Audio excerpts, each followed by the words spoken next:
Donald Trump's Civil War bombast is bad enough. Democrats shouldn't help make it worse. Oh man. From Noah Berlatsky says, mocking someone for not being as tough as their rhetoric is not helpful if you want a public discourse that doesn't reward aggression.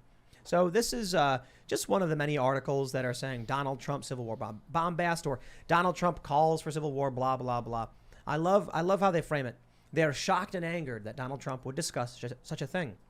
From May 11th, 2022, the Second American Civil War is already happening, from Robert Reich.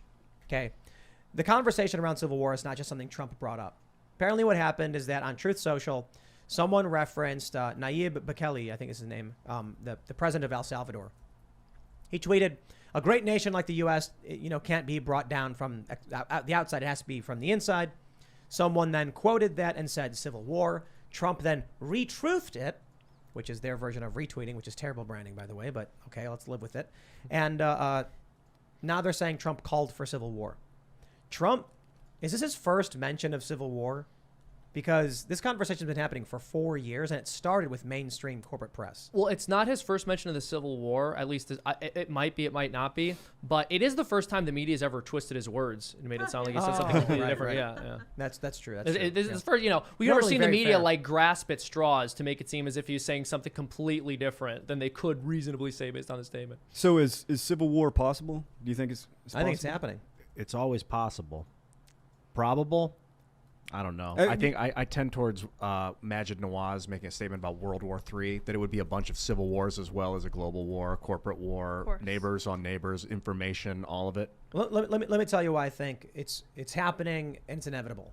You need to understand what it means in the context of fourth and fifth generational warfare we often bring up. It may not get to the point where people are fighting in the streets. It may just be what we're experiencing: information warfare, lawfare, media manipulation. In this modern era, do we need nuclear weapons when you have the power of propaganda? Well, when I say civil war, I mean violence. I mean, It's already happening.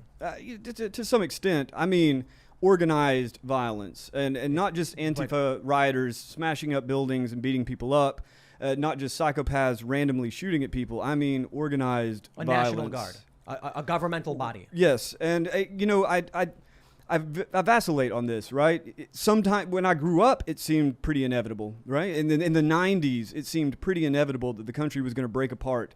There was so much hatred in the air, so much violence. That was pretty much stamped out by the response to 9/11, and all of that sort of foment was pushed down by the fear of the NSA or DHS picking you off, and it just went cold. Now it's starting to get hot again, and I don't really see who would be the combatants in a clear way, right? You could say, oh, it's going to be conservatives and liberals. It's going to be the urban versus the rural. What would that Civil War map actually look like? I did get an insight on that, though, when I think it was NBC published a map of which states would pull back abortion rights and which ones wouldn't. Yeah. And I'm not saying that's a clear map of what the battle lines would look like in the Civil War, but I think that's a pretty good indication because you've got a sacred value there, and I think that's what's pretty much behind most of this conflict is sacred values. I think it's going to be fairly north and south. I mean, for the most part, we're seeing abortion laws, like it's northern and western states that are pro-abortion to an extreme degree. Colorado, for instance, no restrictions. And it's many of the southern states that are trying to implement restrictions on it. So you may actually end up seeing this. I'll reference the meme where it says the United States of Canada and what was the other one? The South was called like the Christian States of America, and then the North was the United States of Canada, and it was like California, but then up and around like Nevada, and then the Midwest. What people need to understand about the first Civil War, Texas, my understanding, joined just because of geography. Texas was like, well, we're basically locked in next to the Confederacy, and if we don't join them, what happens? Who do we trade with? How does this work if we're a U.S. state or whatever? So then basically, like, by virtue of geography, we're joining this new union or whatever. I think the same thing would happen. You will see more conservative states that don't want to align with Illinois, New York, and California, but be like, what choice do we have? North Dakota and South Dakota will probably be roped up. Whether they want to or not, their populations are so small they may not have a choice. That could split the country. Honestly, I don't really know all too well exactly how to predict what would happen. Civil wars like the U.S. Civil War are rare.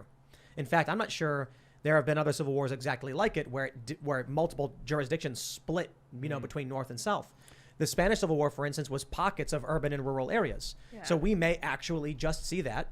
And you will see, New York's got a massive urban police force, tens of thousands of people.